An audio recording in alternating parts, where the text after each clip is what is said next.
welcome back to another fun episode of Thrive Live. Today, I'm very excited to talk about burnout versus depression because it's such an important topic, not just for ourselves, but also for helping those around us to recognize it.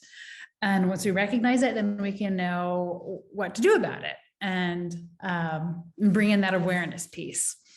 I see a lot of highly successful and driven professionals pushing themselves to a point where they can push no more. It hits you physically, mentally, and emotionally until you're burnt out and you have nothing else to give. So we really want to keep everyone out of that space. Burnout often goes unrecognized until it's too late, but it doesn't have to be that way. A recent study showed that pre-pandemic, 20% of the population struggled with anxiety and depression, and post-pandemic, it doubled to 40%. Now, granted, that's just looking at anxiety and depression, and I honestly think that those stats are low, but it helps, having the statistics and the data helps to highlight the importance of mental health and how pervasive of an issue anxiety, depression, burnout really is. And so that study is really just talking about people who are reporting it, right? You know, what about everyone else who hides it really well, or is functioning well, or is just trying to get, the day by day. So what's the solution? In my opinion, it's our information, owning our bodies, owning our information. Knowledge is power and it's empowerment. So understanding what is your why in the complex world of our environment, politics, work, family, biology, self. So if you haven't done that yet, just take a pause. You can pause this video and think about your why. What drives you, right? What drives you in the global arena? What drives you in your personal self arena? What drives you in your family, your nuclear arena? And I also think it's always good to come back and check in on that why, because that why, our answer to the why is going to change over time. So go ahead and pause and write down your why. Then there's also another concept I want to bring up, which is, this is per Dr. Erica Goodwin. She's a psychiatrist and has done a lot of work in this arena. And to her, she's noted there's really 3 life essentials. And they consist of a desire to be valued, a desire to be loved, and a desire to be seen. And I think that these 3 life essential values are really important when it comes to burnout and depression, because if we're lacking in one of these values, so value, love, and to be seen, then that is going to affect our mental vitality. So what is burnout? Technically, it's more environmental based. You can have a lot of similar symptoms with depression, where you're seeing exhaustion, depersonalization, cynicism, detachment, a lack of empathy. It can come from any part of your life. So parental, your arenas, relationships, being a caregiver, your work environment, occupation, global politics. And it can also be a combination of all that stuff, right? So it can easily hit. Versus what's depression? Depression technically is going to be more of like a medical symptom based. We'll see sadness, sleep changes, fatigue, changes in appetite, suicidal ideations or thoughts, apathy. And of course, this is a whole spectrum too, right? Now, there's a lot of similarities between depression and burnout. So it's helpful to understand some key differences between the two so that we can see them, feel empowered, find that root cause solution to help you get to the right place. So burnout, we'll see more of that reduced pleasure that's fueled by exhaustion.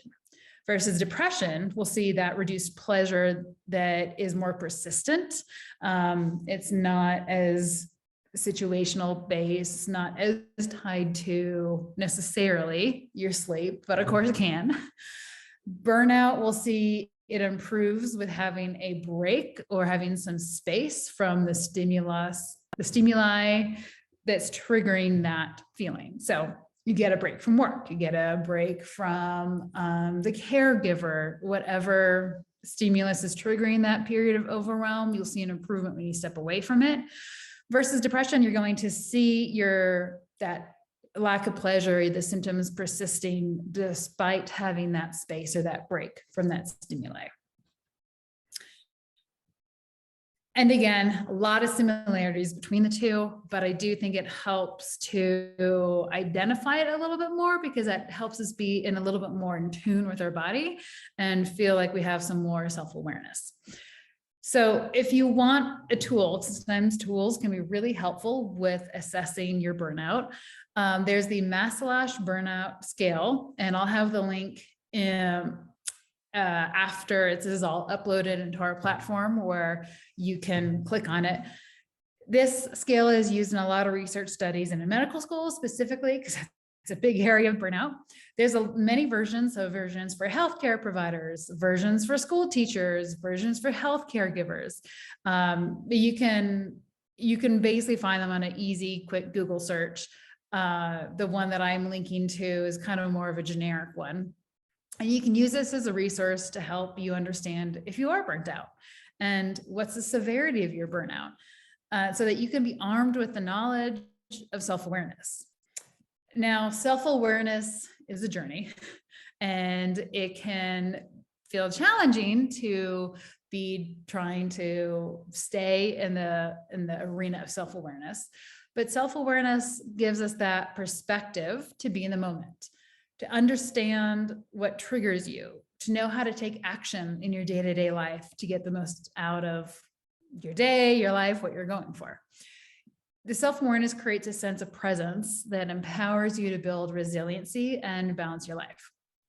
But before you get to self-awareness, you have to give yourself the space to pause and reflect.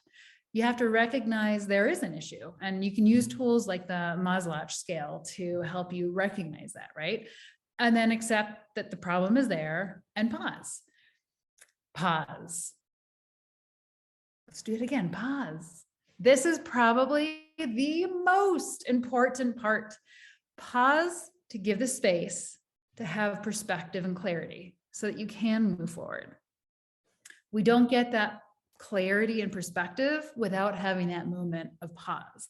And it's so hard in our day-to-day life, so many stimuli, notifications, emails, that it's hard to step away and to actually build in that pause. There's so many ways to schedule that pause into your day. It could be meditation, it could be journaling, taking 5 deep breaths, sipping your coffee on the porch while you look at the view. You just soak in the view, just go for a quick 5-minute walk. Basically, we're going for bringing in moments of intentional pause on a daily basis, gives your mind and body that space to just be.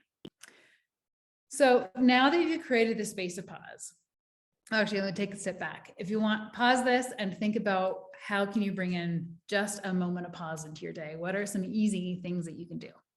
All right, so now that we've created the space of pause, reflection, and self-awareness, then that allows you to move forward into kind of creating the treatment habits and recommendations that build that mental fortitude and resiliency long-term. So let's talk about root cause versus palliative care. This is a big topic in this arena. The best solution is the solution that works for you. So blending all the modalities, right? Blending the self-care, the biology, the environment, counseling, mental health check-ins, medications, or the more natural supplemental support or herbs. Everyone is on a different place in this journey, and the right solution is the one that fits you. In my opinion, there's a time and place for everything. And you really want to find the right care that's going to fit you, what fits your lifestyle, what fits your time, what fits, what your needs are in this moment.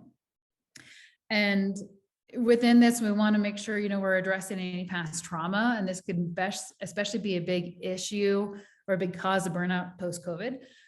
Look at maybe retraining the limbic system, balancing the autonomic nervous system and the brain tone, working with a mental health provider. And if you need to find one, psychologytoday.com is a great resource for that. There's also community mental health centers that are low cost. Just look in your area. There's more often there can be group ones or individual ones. And another resource is therapyforblackgirls.com. White girls can use it too, but it's an online mental health provider directory. So no matter what, there's some core foundations that we want to talk about that build long-term mental balance and self-awareness.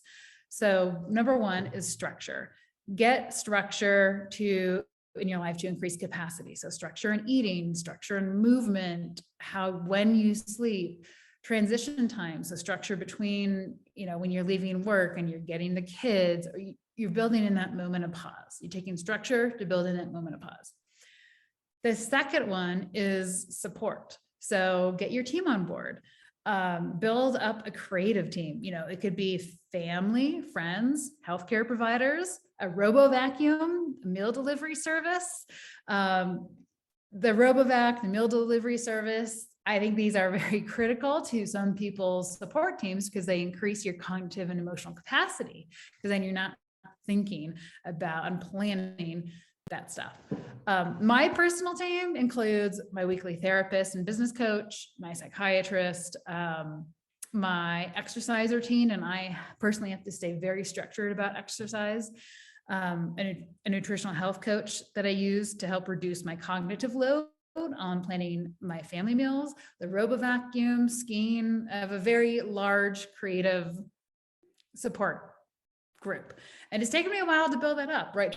To really kind of understand, have that moment of pause of, okay, what support do I actually really need? What do I need to bring in to help me increase my capacity? What do I say no to so that so I can actually build up my energetic reserve. Third, self-talk. Let's make it positive self-talk. Let's stop beating ourselves up. Let's stop bullying ourselves. And let's make it more the words, I can. So go back to your why and think about what special sauce you have to give to this world. What's your special message that you want to get out there?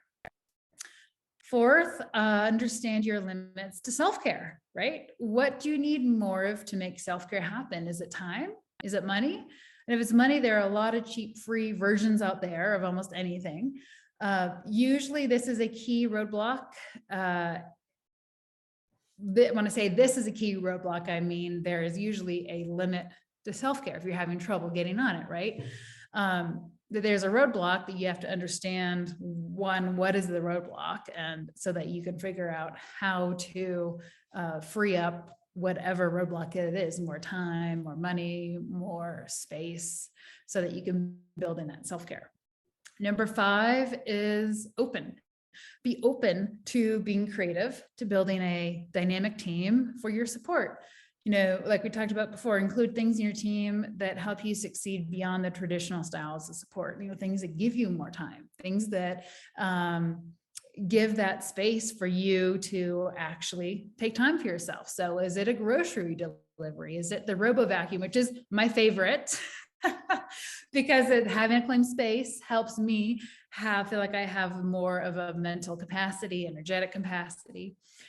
So, think creative. It doesn't have to be just healthcare providers and more of a person support team. There's a lot of automated systems and things that we can use that help actually create more space and time for you. And number 6 is energy transfer. This is really important.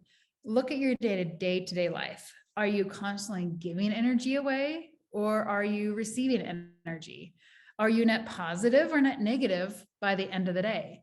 And of course, this is going to ebb and flow depending on what we're doing. If you're caregiving for, a aging parent, depending on what's happening at work, what's happening in the family dynamics. But I think it is good to just bring in that awareness, right?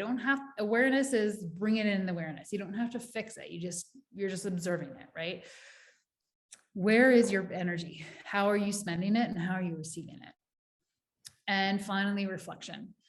Reflect on your essential life needs. So going back to the essential life needs, do you feel valued? Do you feel loved? And do you feel seen?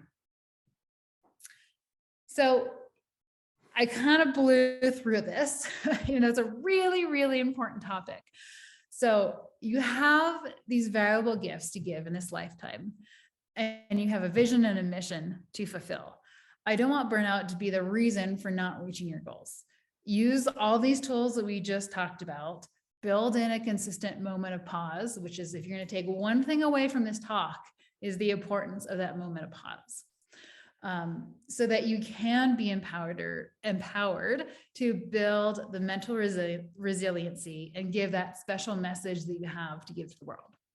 So I hope that you were able to take some key takeaways from this. This to me is a very at-home, personal, and powerful topic to discuss. So I'd love to hear any thoughts, comments. Just post them into the chat later. And I look forward to seeing everyone next week. All right, have a great weekend.